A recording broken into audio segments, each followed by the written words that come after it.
बातमीपत्रामध्ये आता पाहणार आहोत सुपरफास्ट 100 बातम्या सुरुवात करूयात। पुरंदर येथील प्रस्तावित आंतरराष्ट्रीय विमानतळाच्या भूसंपादनासाठी पुन्हा मुदतवाढ देण्याचा निर्णय जिल्हा प्रशासनाने घेतलेला आहे आणि त्यानुसार भूसंपादनासाठी 16 ऑगस्टपर्यंतची मुदत देण्यात आलेली आहे। दरम्यान 92% शेतकऱ्यांनी भूसंपादन करण्यास आवश्यक संमतीपत्र आणि प्रतिज्ञापत्र दिली असल्याची माहिती जिल्हा प्रशासनाकडून देण्यात आली आहे। अनुसूचित जातींच्या आरक्षण उपवर्गीकरणाच्या निर्णयाविरोधात देहू रोडमध्ये भव्य जनआक्रोश मोर्चा काढण्यात आला। जनगणना झाल्यानंतरच उपवर्गीकरण करावं आणि सध्याचा निर्णय तात्काळ रद्द करावा अशी मागणी आंदोलकांनी केली आहे। समाजाच्या भावना लक्षात घेऊन निर्णयाचा फेरविचार करावा अशी मागणी केली जाते। सीसीएमपी पूर्ण केलेल्या होमिओपॅथी डॉक्टरांची महाराष्ट्र वैद्यकीय परिषदेकडून एमएमसी नोंदणी अखेर सुरू झालेली आहे। पहिले नोंदणी प्रमाणपत्र मंजूर होताच डॉक्टरांनी फटाके फोडून आणि गुलाल उधळून आनंदोत्सव साजरा केला। मुंबईतील जोगेश्वरी परिसरात क्राईम ब्रांच पोलीस असल्याचा बनाव करत सुवर्ण व्यावसायिकाला लुटणाऱ्या आंतरराज्य टोळीचा पोलिसांनी पर्दाफाश केलाय। या प्रकरणी 5 आरोपींना अटक करण्यात आलेली आहे। कारवाईमध्ये रोकड, सोनं, बनावट पोलीस ओळखपत्र, पिस्तूल आणि गुन्ह्यात वापरलेली कार जप्त करण्यात आलेली आहे। सातारा जिल्ह्यातील विंग इथे शेतातील वीज पंप सुरू करताना 22 वर्षीय तरुणाचा विजेच्या धक्क्याने मृत्यू झाला। दरम्यान गेल्या 5 महिन्यात सातारा जिल्ह्यामध्ये विजेच्या धक्क्याने 13 जणांचा मृत्यू झाल्याने नागरिकांमध्ये चिंतेचं वातावरण आहे।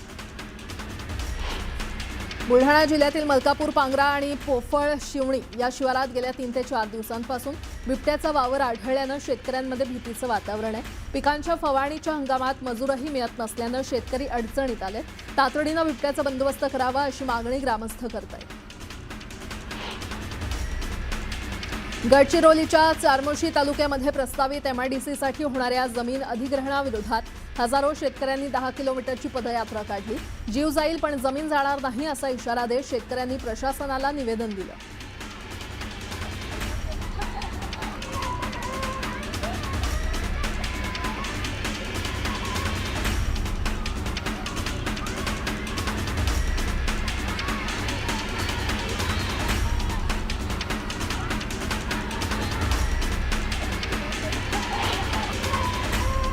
यंदाच्या गणेशोत्सवात प्लास्टर ऑफ पॅरिसच्या गणेश मूर्तीवर संपूर्ण बंदी घालणं शक्य नसल्याचं महाराष्ट्र सरकारनं मंगळवारी मुंबई उच्च न्यायालयामध्ये स्पष्ट केलंय। मात्र भविष्यात नियोजनबद्ध पद्धतीनं पीओपीच्या मूर्तीचा वापर टप्प्याटप्प्यानं बंद करण्यात येईल अशी ग्वाही देखील दिली आहे। पंतप्रधान नरेंद्र मोदी यांनी मन की बात कार्यक्रमातून मातीच्या गणेश मूर्ती वापरण्याचं केलेलं आवाहन राज्य सरकार प्रामाणिकपणे अंमलात आणेल। मात्र यंदाचा गणेशोत्सव 14 सप्टेंबरपासून सुरू होत असल्यानं तात्काळ पीओपी मूर्तीवर बंदी घालणं व्यवहार्य नाही असं न्यायालयानं म्हटलं।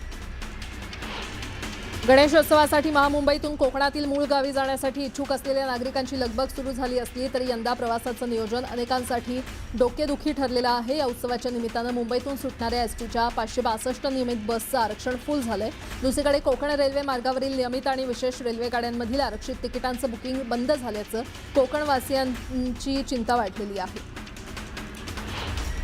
दहिसर ते मीरा भाईंदर मेट्रो 9 मार्गिकेच्या काशीगाव ते सुभाषचंद्र बोस स्टेडियम या स्थानकावर विद्युत यंत्रणा उभारण्याचं काम पूर्ण झालंय।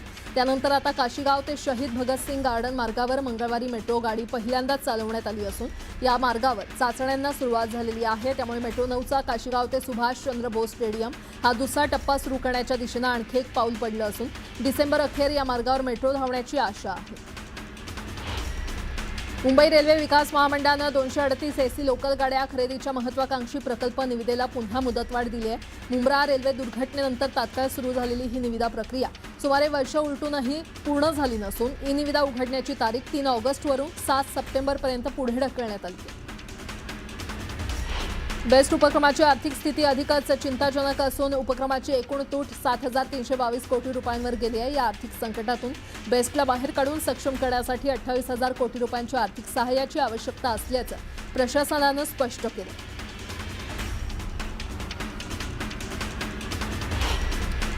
आता एक मोठी बातमी। सीसीएमपी कोर्स केलेल्या होमिओपॅथी पदवीधरांची महाराष्ट्र मेडिकल काउन्सिलमध्ये नोंदणी करण्याच्या प्रस्तावाविरोधात डॉक्टरांनी आजपासून कामबंद आंदोलनाचा निर्णय घेतलेला आहे। सेंट्रल मार्डनं पुकारलेल्या राज्यव्यापी बेमुदत आंदोलनाला इंडियन मेडिकल असोसिएशन, महाराष्ट्र राज्य वरिष्ठ निवासी डॉक्टर संघटना, association of state medical interns, Maharashtra association of gazetted medical officers आणि महाराष्ट्र राज्य वैद्यकीय शिक्षक संघटना या संघटनांनी पूर्ण पाठिंबा जाहीर केलाय। संयुक्त निवेदनात या सर्व संघटनांनी आजपासून सुरू होणाऱ्या सेंट्रल मार्चच्या आंदोलनामध्ये सक्रिय सहभाग घेणार असल्याची घोषणा केलेली आहे।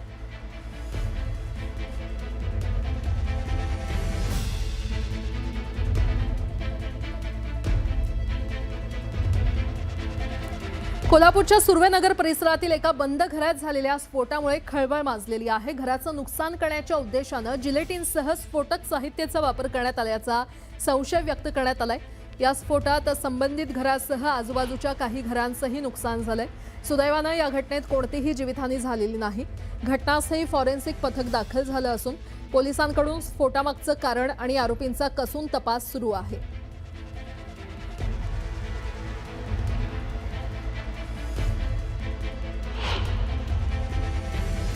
प्राथमिक तपासमध्ये निष्पन्न होत आहे की घरांना नुकसान करण्याच्या दृष्टीने इथे कोणते ब्लास्ट मटेरियलचे, एक्सप्लोजिव्ह मटेरियलचे यूज झालेलं आहे।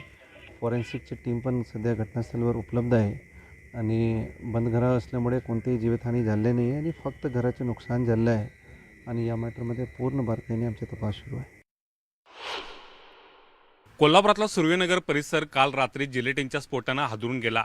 या ठिकाणी पोलिसांनी ज्यावेळी धाव घेत या घटनेची नेमकी माहिती घेण्याचा प्रयत्न केला त्यावेळी या घराच्या आतमध्ये आहे ते मोठ्या प्रमाणात शक्तिशाली स्फोट झाल्याचं आढळून आलं आणि जवळपास 10 किलोमीटरपर्यंत या स्फोटाचे आवाज आहे ते गेले होते आणि त्यामुळे एकूणच या घराला तर हादरे बसलेच, मात्र आजूबाजूचा परिसरसुद्धा हादरून गेला। आतमध्ये ह्या घराची अवस्था पाहायला गेलं तर आपल्याला लक्षात येईल की आत कशा पद्धतीनं या घराचं आहे ते मोठ्या प्रमाणात या स्फोटामध्ये नुकसान झाले आणि या स्फोटाची तीव्रता किती असेल याचा अंदाज तुम्हाला येईल अशा पद्धतीची ही दृश्य आहेत ते आपल्याला दिसून येतात। पूर्णपणे या घराच्या भिंती आहेत त्या या स्फोटामध्ये नेस्तनाबूत झालेल्या आहेत। मोठ्या प्रमाणात या ठिकाणी भिंतींचे तुकडे आहेत ते आजूबाजूला पसरल्याचं आपल्याला पाहायला मिळतात। खिडक्यांची तावदाने तर पूर्णपणे काचेची असल्यामुळे ती फुटून गेलेली आहेत आणि ते सगळं इतरत्र अस्ताव्यस्त पद्धतीनं हे सगळं साहित्य घराचं आपल्याला या ठिकाणी पडल्याचं आहे ते दिसून येते। खरं तर या घरामध्ये आहे ते काल दुपारपासूनच पाहायला गेलं तर 2 ते 3 युवक या ठिकाणी कार्यरत होते आणि त्यांच्याकडूनच या संदर्भातले जिलेटिनचा स्फोट घडवून आल्याची आहे ती प्राथमिक माहिती पोलिसांना मिळालेली आहे। काही स्थानिकांनी इथल्या सांगितलेल्या माहितीनुसार हे दुपारी 2 ते 3 वाजेपर्यंत तरुण या ठिकाणी दाखल झाले होते आणि रात्री उशिरापर्यंत ते या ठिकाणीच ते होते। मात्र नेमके या संपूर्ण प्रकरणाचा ज्यावेळी पोलिसांनी तपास केला, आढावा घेतला त्यावेळी हे घर आहे ते अनेक दिवसापासून बंद होते। 2 वर्षापूर्वी या घराच्या ज्या मालकीन होत्या शशिकला बोळिंजकर यांचं आहे ते निधन झालं होतं आणि त्यानंतर या घराच्या मालकीवरून आहे ते वाद निर्माण झाला। या घराचे जे मालक आहेत जे दावा करतायत शशिकला बोळिंजकर यांचा मुलगा जो दावा करतोय त्या दाव्यानुसार हे घर आमच्या मालकीचं आहे असं ते सांगत होते। मात्र या घरावरती जी नोटीस पाहायला मिळते आणि ही नोटीसच जी आहे तो वादाचा मुद्दा बनलेला आहे। प्रज्योत पवार यांनी हे घर आपल्या मालकीचं असल्याचा आहे ते दावा केला होता आणि त्यावरूनच गेल्या 2 वर्षापासून या दोन्ही कुटुंबांच्या मध्ये आहे ते मोठ्या प्रमाणात वाद सुरू होता आणि या वादातूनच हा स्फोट झाला आहे असा प्राथमिक अंदाज आहे ते पोलिसांनी व्यक्त केला आहे। व्हिडिओ जर्नलिस्ट संदीप पाटील आणि साळुंखे, न्यूज 18 मराठी, कोल्हापूर। पुन्हा एकदा बातम्या पाहूयात वेगवान स्वरूपात।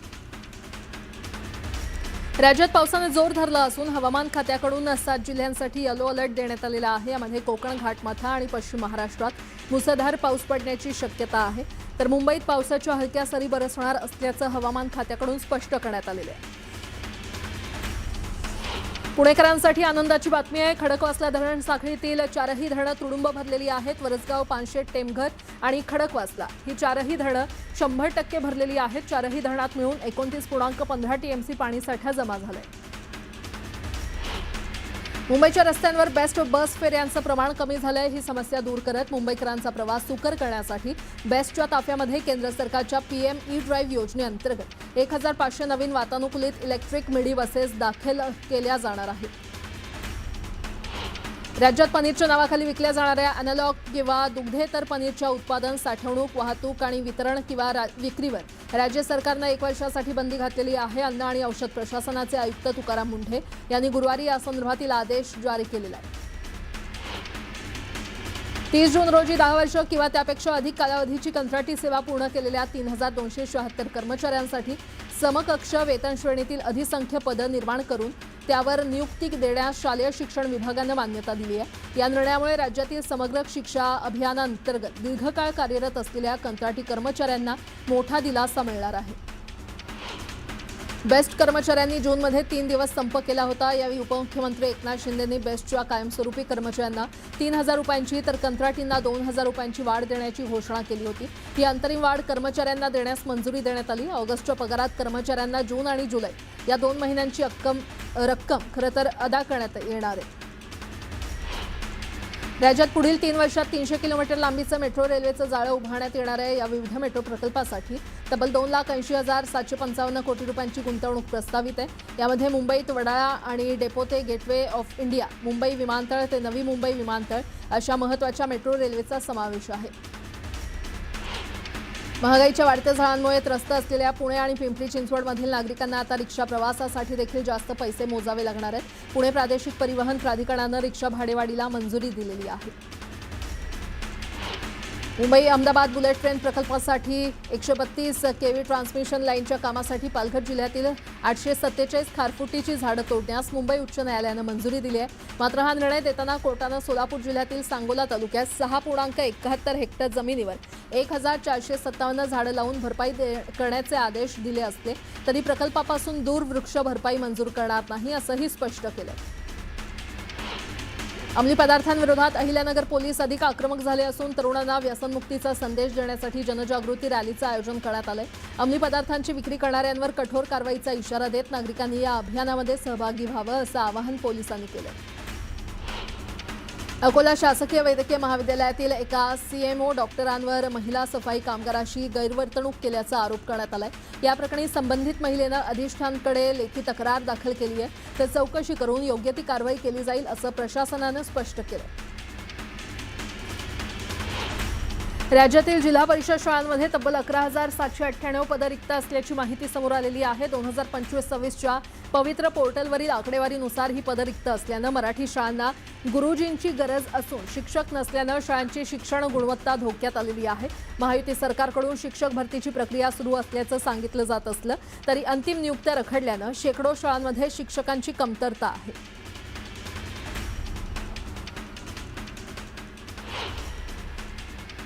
आता एक मोठी बातमी, पुण्यामध्ये डीप फेक व्हिडिओद्वारे 1,07,00,000ची फसवणूक करण्यात आलेली आहे। सीतारामन यांचा डीप फेक व्हिडिओ वापरून फसवणूक झाली असल्याचं समोर येत आहे। सायबर चोरट्यांनी गुंतवणुकीचं आमिष देत ही फसवणूक केली आहे। तर IPO मध्ये गुंतवणूक करत व्यावसायिकाची लूट करण्यात आलेली आहे। पुणे शहर सायबर पोलिसात आता या प्रकरणी गुन्हा दाखल करण्यात आलाय। पुण्यातून ही मोठी बातमी, पुण्यामध्ये डीप फेक व्हिडिओद्वारे तब्बल 1,07,00,000ची फसवणूक झाल्याचा प्रकार समोर येतोय।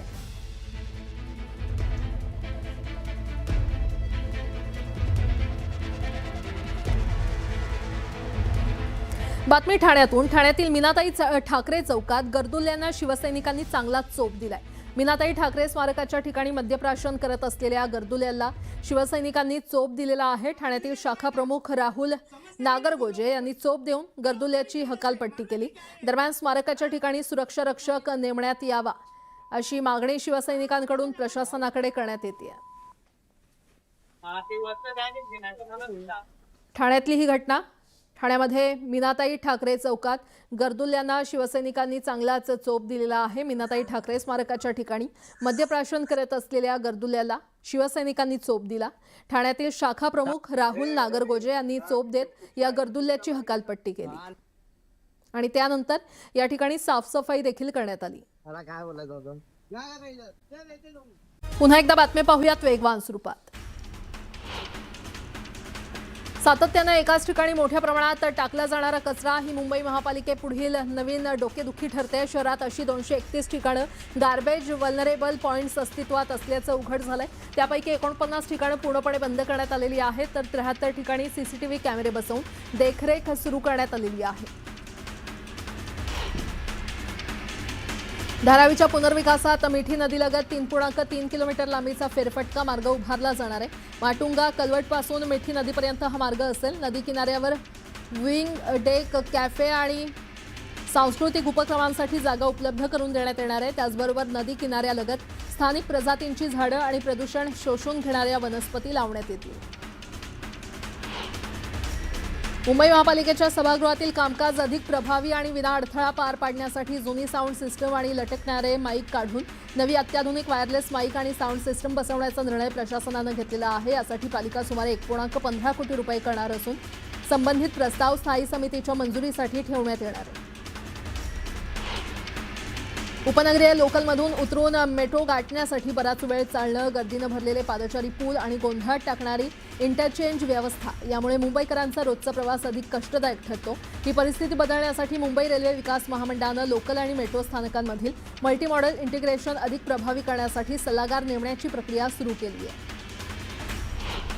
रेल्वे प्रवास अधिक सुरक्षित, शिस्तबद्ध आणि नियमबद्ध करण्याच्या उद्देशानं रेल्वे कायदा 1989 मधील अनेक महत्त्वाच्या तरतुदींमध्ये सुधारणा करण्यात आलेली आहे. त्यानुसार महिला राखीव डब्यात अनधिकृत प्रवेश करणाऱ्यांवर आता 2,500 रुपयांपर्यंत दंड आकारला जाणार आहे.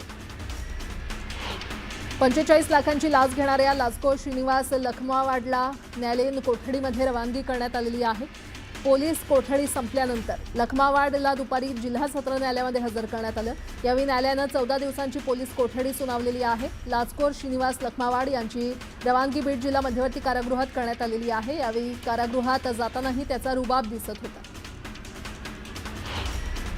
अकोला पोलिसांनी 1 ऑगस्टपासून हेल्मेट न वापरणाऱ्या दुचाकीस्वारांविरोधात दंडात्मक कारवाई सुरू केलेली आहे. तर दुसरीकडे वाहतूक नियमांचं पालन करणाऱ्या नागरिकांना प्रोत्साहन देण्यासाठी अकोला पोलिसांतर्फे एक अनोखी मोहीम राबवण्यात आली. यामध्ये हेल्मेट घालून दुचाकी चालवणाऱ्या सजग नागरिकांचं पोलिसांनी रस्त्यावर गुलाबाचं फूल देऊन स्वागत आणि सन्मान केला.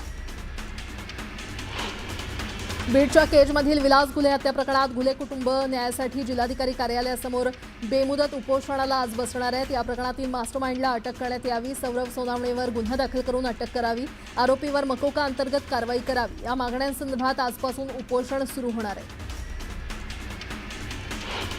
गेल्या काही दिवसांपासून राजकीय घडामोडींमुळे चर्चेत असलेल्या मिरज पंचायत समितीच्या सभापती आणि उपसभापती पदाची निवड पार पडली. मिरजेचे प्रांताधिकारी विशाल यादव यांच्या उपस्थितीमध्ये झालेल्या निवड प्रक्रियेमध्ये भाजपच्या राणी भोरे यांची सभापतीपदी तर ललिता शेजूळ यांची उपसभापतीपदी बिनविरोध निवड झाली. या निवडीमुळे मिरज पंचायत समितीवर भाजपचा झेंडा फडकला असून भाजपचे आमदार सुरेश खाडे यांची राजकीय रणनीती यशस्वी ठरल्याची चर्चा आहे.